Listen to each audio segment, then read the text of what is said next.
friend of mine used to say a lot of times that we as Christians act as though we were baptized in vinegar because sometimes it's just sour. We just act as though we're miserable all the time, don't we, sometimes? And I think he's right, that we need to make sure that we look as though Christ has done something great in our lives, even in the midst of this being a tough season for some. Even in the midst of our struggles and the things that's going on.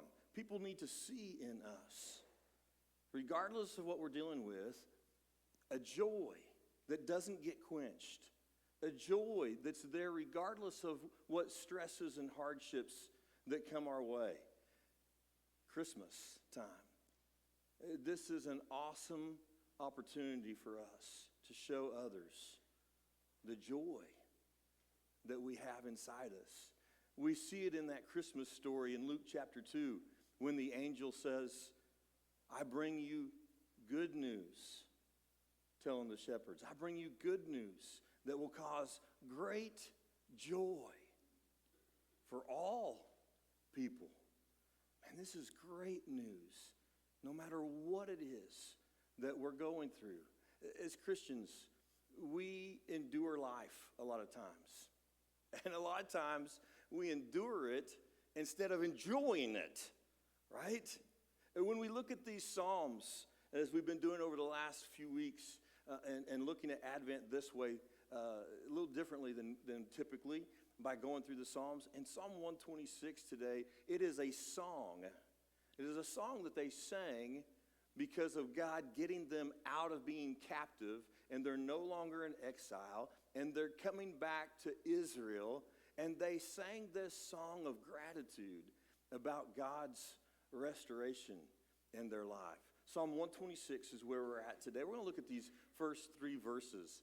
It says that when the Lord brought back his exiles to Jerusalem, it was like a dream. You ever experienced that? When there was something that you prayed about, but you just didn't think it was going to be possible for God to do? Isn't that funny how we'll do that? We put limitations on God.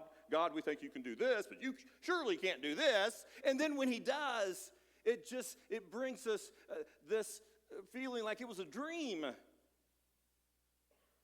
that's what they were dealing with. He said, we were filled with laughter, and we sang for joy. Yes, the Lord has done amazing things for us. What joy. You know, one of the problems is that when we go through tough times, we forget all the great times, don't we? It's one of our skill sets, that we forget the laughter and the joy and the times when God has walked with us in the past and how he's been there for us. And we just are forgetful of some of that. And here we see that David is saying that, number one, joy comes from remembrance. From remembering those times. I would encourage you right now, if you're one of those that right now, for whatever reason, as Steve mentioned, this is just a tough season. Maybe because you've lost loved ones, people that you had here last year at Christmas time and they're not here today. Or maybe at Christmas time every year it's always rough for whatever reason. You're not able to see family or whatever your situation is. Can I get you to do this? Can I get you just to remember some good things that God's done? That in the midst of your hurt and your pain, would you just think about some of the times that God has walked with you in the past? And how God has never left your side? And how he's answered your prayers in great ways? Would you do that? There's a couple things that I really love. If you've been in my office, and I would encourage you to come by and visit with me and see all these things, but I load my walls up with stuff, all right? It drives me crazy. We don't have anything on these walls. I just want to come in here and just start putting stuff all over these walls. In my office, there's stuff everywhere, and a lot of it is pictures. I have pictures of all of our kids and grandkids and just everything all over the place. And I love it when people come in and they'll ask questions. Well, who is this? And which one is this? And I just love to see all those great times. And there's some great memories up there on that wall, on those walls.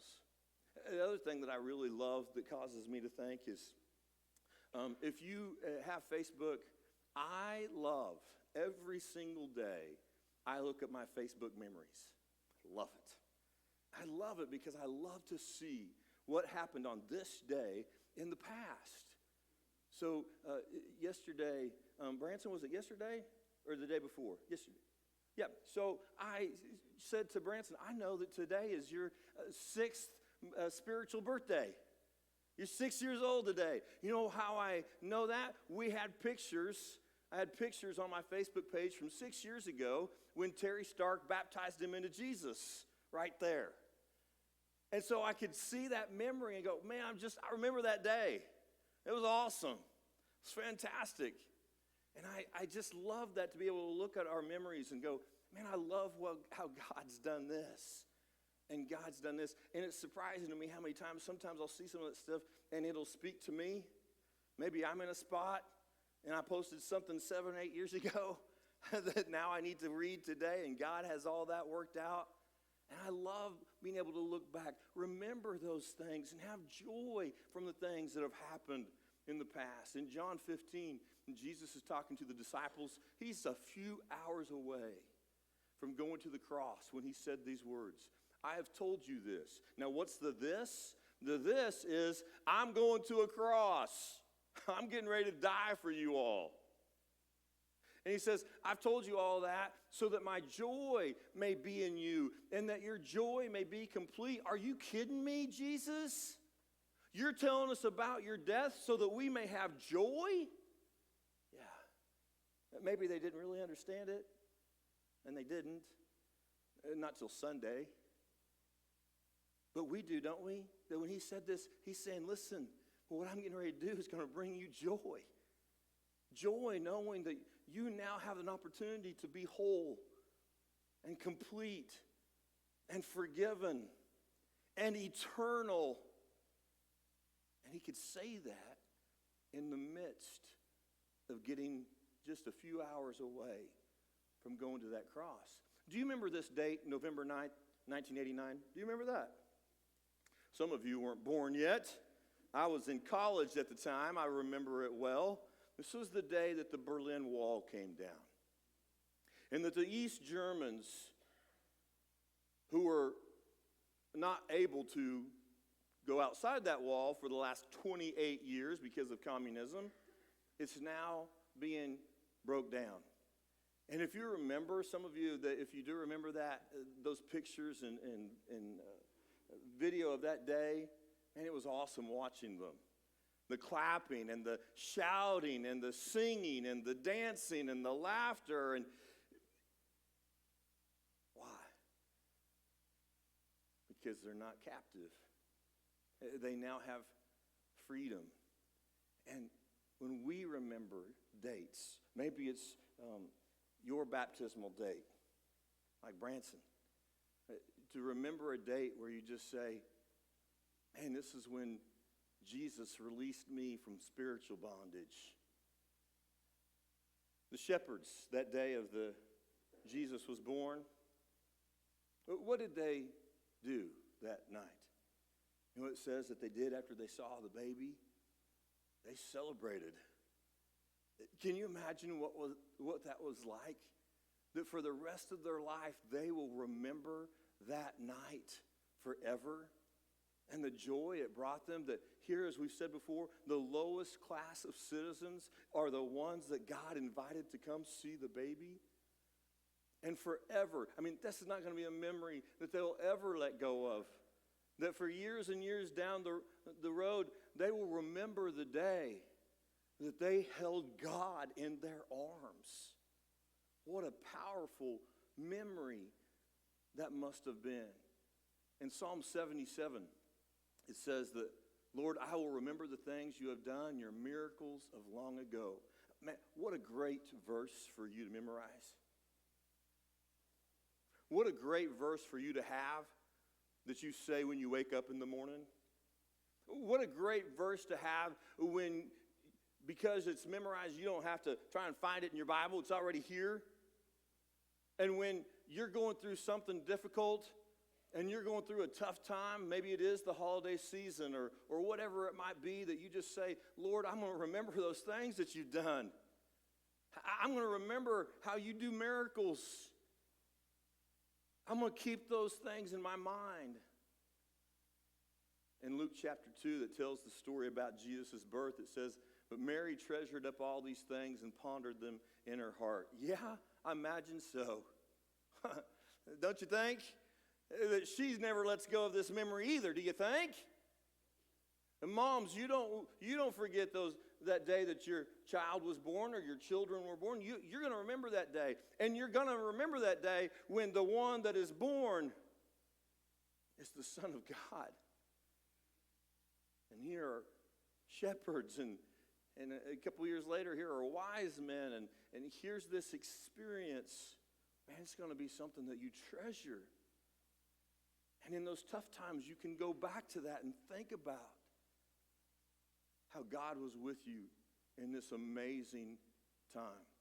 That scripture that we looked at from Psalm 126, secondly, it tells us that the world needs to see our joy.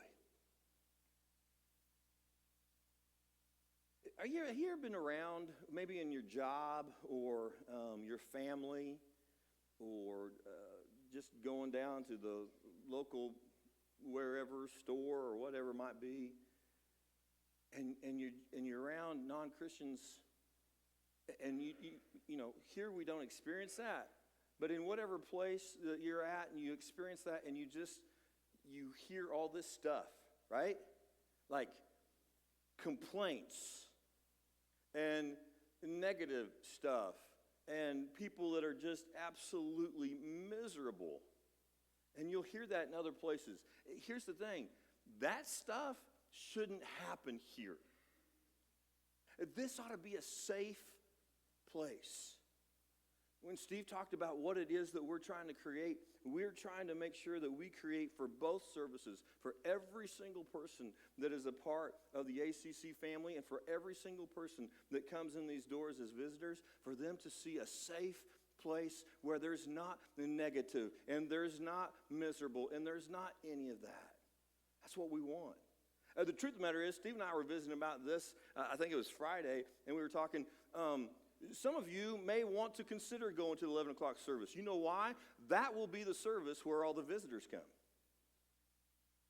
It used to be this service was where all the visitors come, because you invited them and you told them, I go to the contemporary service, come to this service, come to 8:45 with me. If you don't come at 8:45, you're not going to experience the contemporary service. But now the visitors are going to experience contemporary service at 11 o'clock.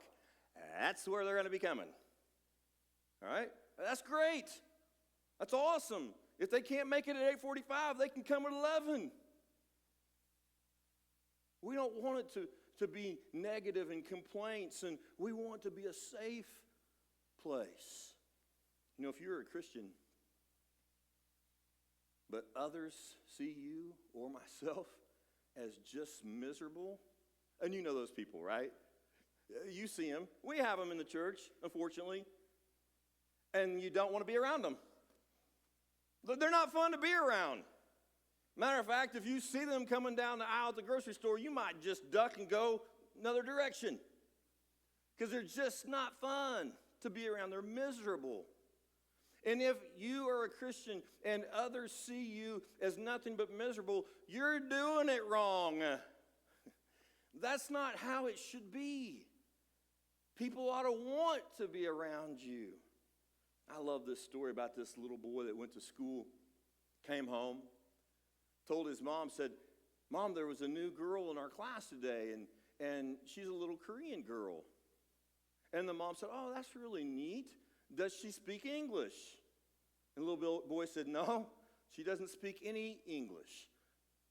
But she laughs in English. Yet that laughter that we have, it transcends language, doesn't it?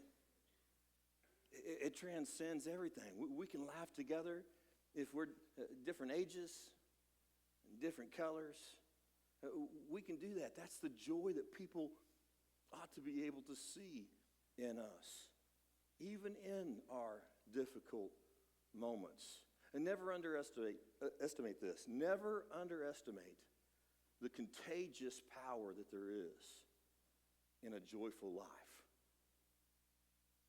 People will see that. People will want what you have. Listen, you walk around miserable telling everybody, Jesus loves me.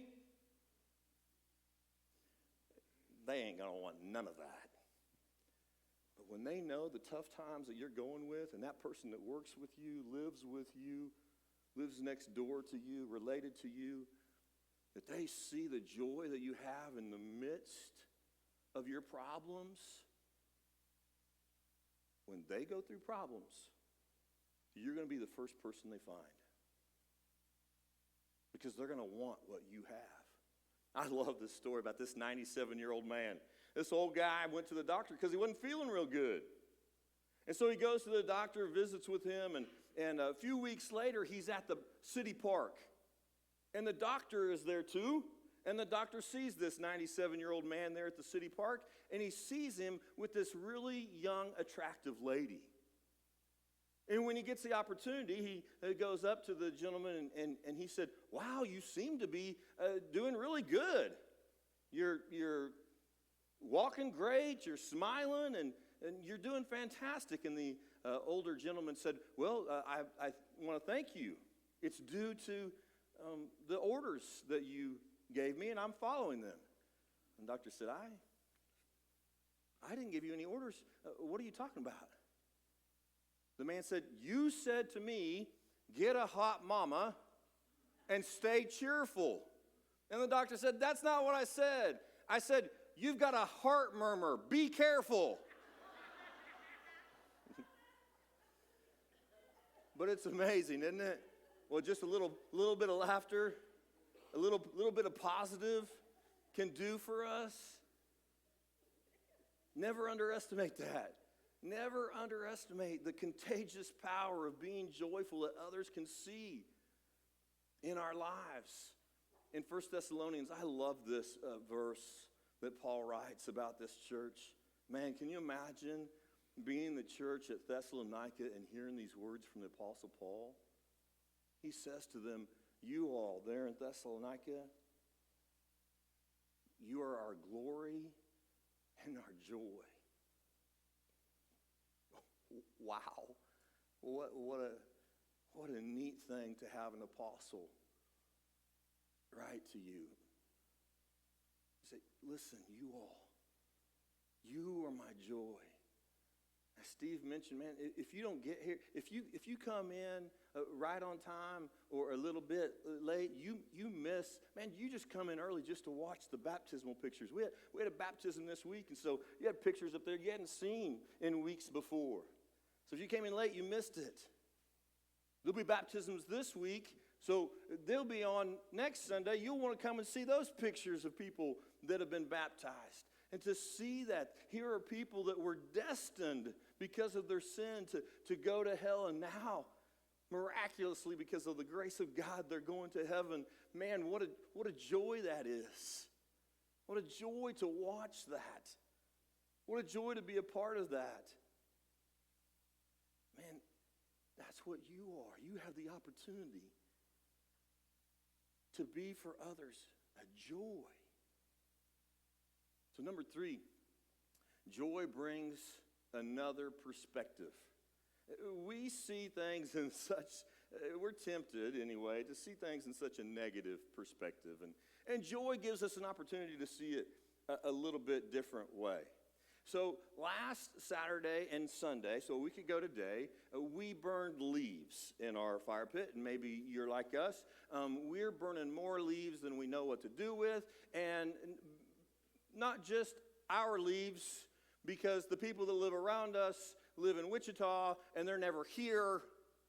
We're burning their leaves that come in our yard too. All right, so we got all these leaves that we're burning. And so by the time it was all said and done, our fire pit was just completely full of ash.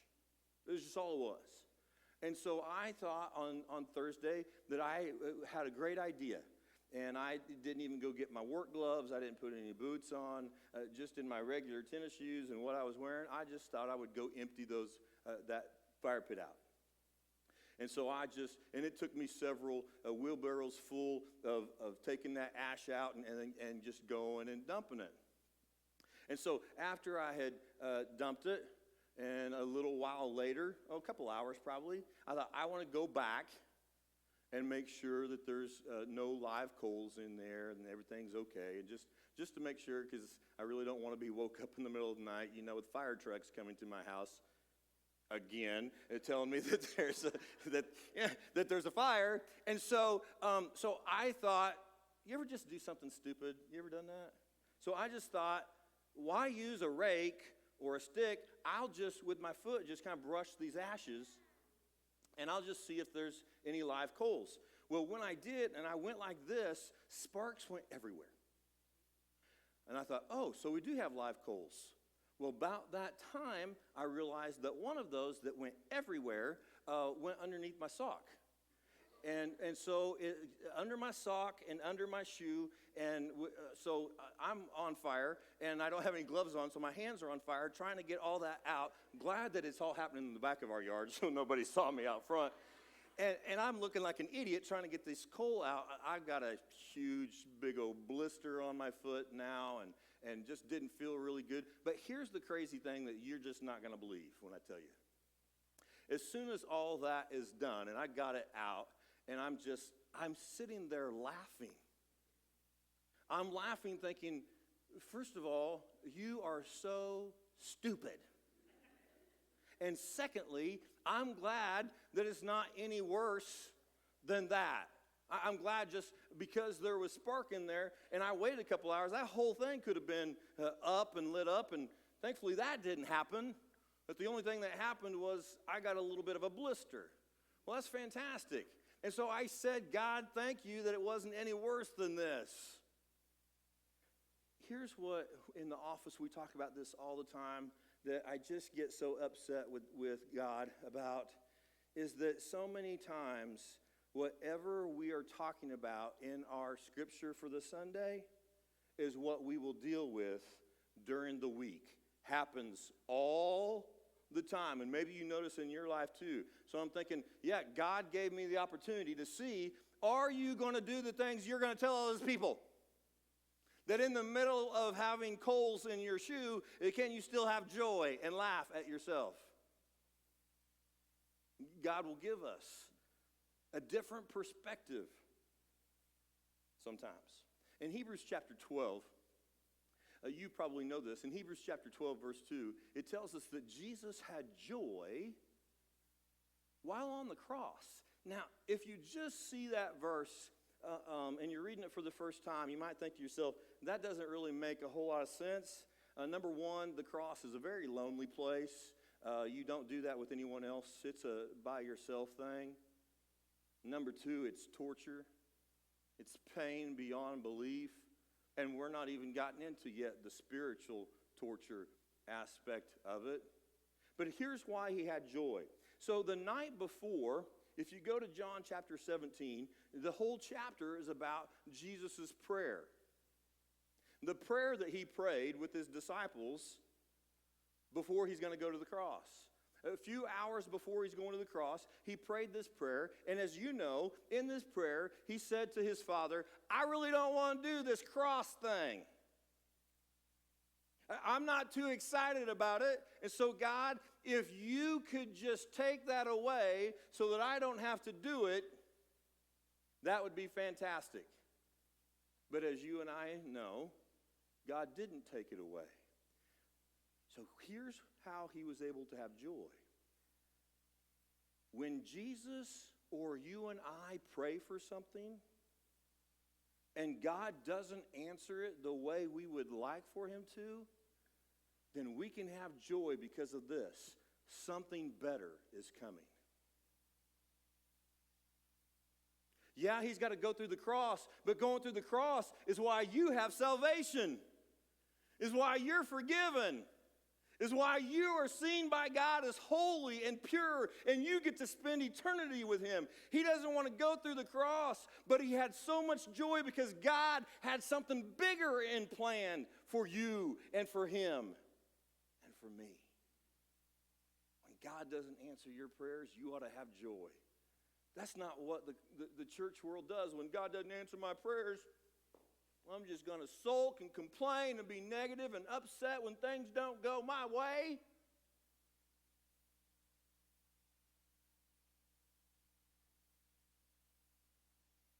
Here would be my hope. My hope would be that, what if things were different come January 5th from what Steve talked about? What if on January 5th we didn't have two contemporary services? What if we had two traditional services? What if both services we did the way 11 o'clock does it now? And we sing the hymns and we pass communion trays and we do things like that. You know what my hope would be? My hope would be that you would say, well, let's get started. And let's do it. If that's not going to be the answer to my prayer, then God has something bigger in store for me. And God has something better planned out for us. I'm telling you that because that's going to happen in our lives. That maybe this time it worked out how you wanted, or maybe it didn't. But the next time you pray, maybe it doesn't. And just know, when it doesn't come your way, God's got something better in mind for you. He did for Jesus, and he does for you. It is not the chaos that should receive our focus. But that's what happens. Typically, when things go south, we pay attention to the squeaky wheel. We focus on all the chaos rather than focusing on the one who sustains us. You know, if we were planning out the nativity, we wouldn't have planned it out where a 13-year-old girl is going to have a baby. She's a virgin. There's no home, no hotel, no place to put her. She's staying in a cave, which is what their stables were. She's in a cave with a bunch of livestock. And the worst of the worst, the shepherds, come visit her. It's filthy. It stinks.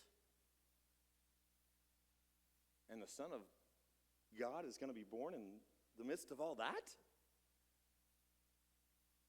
You could see it as all the bad, right? Or you could see it, how she said that she treasured these things up, knowing that she was able to be the mother to the Son of God. The God who created all that we see and all that there is, she got to be its mama. That changes your perspective, does it not? In 1 Timothy chapter 1, Paul says to Timothy there, he says, I long to see you again, for I remember your tears as we parted. You ever had that time where maybe here at Christmas time or Thanksgiving, you have a family member and you hadn't seen him for a long time? And here you get to see him.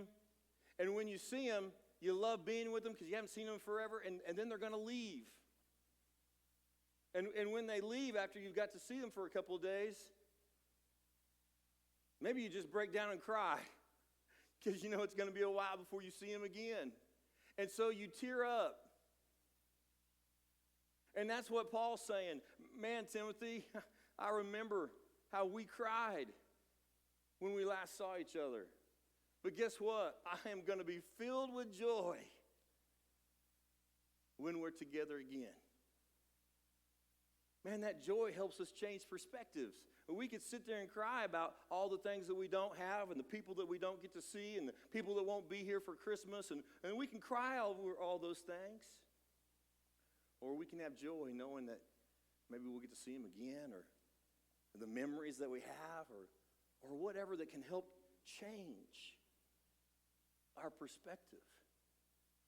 Those people that David writes about there in Psalm 126, they could have griped and complained. We're so mad at God that we had to be in exile for all these years. No, their perspective was not all the negative in what happened. Their perspective was, we get to go home. We're so thankful and joyful. Can I tell you something for this Christmas season that I'm assuming you probably already know? And that's this. Satan wants with all of everything that he has to deplete the joy that you have inside you.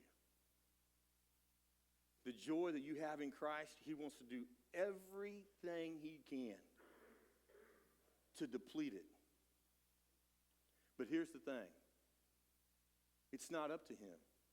He can bring to you whatever he wants to bring your direction. He can put coals in your socks and shoes. But it's up to you as to whether or not you're going to let him take away your joy. As we get ready to sing this invitation song, it's an opportunity for us to thank God for the joy that we have. Thank God for the joy that Jesus had while he was on the cross. And maybe you want to just do that where you're standing and singing as we sing this song. Maybe you want to thank him for the joy that you have. Maybe you want to come to the front and drop to your knees and thank him for the joy and how he's provided in the midst of difficult things to still walk with you. Or maybe you're struggling with joy and you want him to come, you want to come and ask him, God, help me. Help me with this. Or there's maybe other things on your heart. If you haven't been with us for a while, we let this half of the stage be for people that want to come and pray, whatever might be on your heart, things we talked about this morning, or maybe something else. And you can come and you can kneel and you can pray all by yourself. And no one will come with you. And we ask that nobody come and bother these people that want to pray by themselves. And we also have church leaders that will be up here. And so on this half, if you want to come and you want to pray with our church leaders, have our church leaders pray over you, or maybe there's something you want to talk about with them, maybe about what we've just talked about, or maybe you want to place your membership with this church, or maybe you want to go down into those waters of baptism and you want to visit with them. This half of the auditorium stage would be an opportunity for you to do that. I just want to end with this.